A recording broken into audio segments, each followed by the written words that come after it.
Pandian store சீரியலில் இனிய எபிசோடில் இங்கே மீனாவையும் ராஜியையும் தேட ஆரம்பிக்கிறாங்க. அவங்களோட மொபைல் ஃபோன் கூட இங்கே கல்யாண மண்டபத்திலே இருக்கிறதுனால ஃபோன் பண்ணி கூட விசாரிக்க முடியல. அதே டைமில் அங்கே குமாரவேல் வந்து பார்த்திங்கன்னா ராஜியும் மீனாவையும் அவுத்து விட்டுற சொல்கிறாப்புல. இதுக்கப்புறம் அவங்கள இங்கே வச்சுருந்து என்ன பிரயோஜனம், அவுத்து விட்டுருங்க அப்படின்னு சொல்லிட்டாங்க.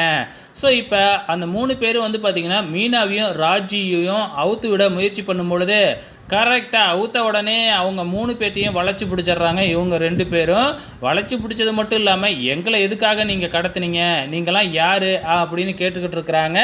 ஸோ அப்போ நான் உங்களை கடத்தணும்னு கடத்தலை, கல்யாண பொண்ணை கடத்தணும்னு தான் கடத்தணும், ஆனால் நீங்கள் வந்து மாட்டிக்கிட்டீங்க அப்படின்னு எல்லா உண்மையுமே சொல்லிடுறாங்க. இதை எல்லாமே வெளியிலேருந்து குமாரவேல் வந்து கேட்டுக்கிட்டே இருக்கிறாப்புல. இந்த லூசு பசங்க என்ன எல்லா உண்மையும் சொல்லிவிடுவாங்களோட்டுக்கு அப்படின்னு பயந்துக்கிட்டே இருக்கிறாப்புல. ஏன்னா இப்போ உள்ளார குமாரவேல் வர முடியாது இல்லையா. அப்போ நம்ம ராஜிக்கும் மீனாவுக்கும் ஒரு டவுட் வருது.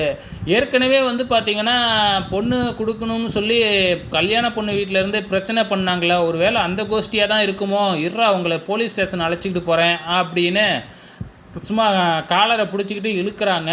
ஆனால் இந்த 3 பேர் இருந்துக்கிட்டு வந்து பார்த்திங்கன்னா இவங்க 2 பேரை சமாளிக்க முடியாமல் எல்லா உண்மையுமே சொல்லிட ஆரம்பிச்சிட்றாங்க. நாங்கள் அந்த கோஷ்டிலாம் இல்லை, குமாரவேலு உங்கள் அண்ணன் கோஷ்டி தான் அப்படிங்கிற மாதிரி உண்மையை எல்லாத்தையுமே போட்டு உடச்சிட்றானுங்க. வாழ்நாளில் இப்படி ஒரு கடத்தல் கும்பலை பார்த்துருக்கவே முடியாது, அந்த அளவுக்கு காமெடி பண்ணிக்கிட்டு இருக்கிறானுங்க. இங்கே குமாரவேல் வசமாக மாட்டிக்கிட்டாப்புல.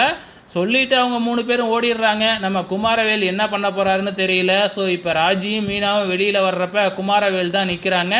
ஸோ ராஜியும் மீனாவும் வந்து இருறா உங்களை வீட்டில் சொல்கிறான், அதுக்கப்புறம் உனக்கு இருக்குது பதில் அப்படின்னு சொல்லிட்டு ராஜியும் மீனாவும் கிளம்பிடுறாங்க. எப்படியோ ஒரு ஆட்டோவை பிடிச்சி ஏறிடுறாங்க. ஸோ இப்பொழுதைக்கு இந்த பிரச்சனையை சொல்ல வேணாம், நல்லபடியாக கல்யாணம் முடியட்டும், அதுக்கப்புறம் சொல்லிக்கலாம் அப்படின்னு முடிவு பண்ணிடுறாங்க. இங்கே நம்ம ராஜி மீனா காணும் இல்லையா. ஸோ மண்டபம் ஃபுல்லாகவே தெரிய ஆரம்பிக்குது.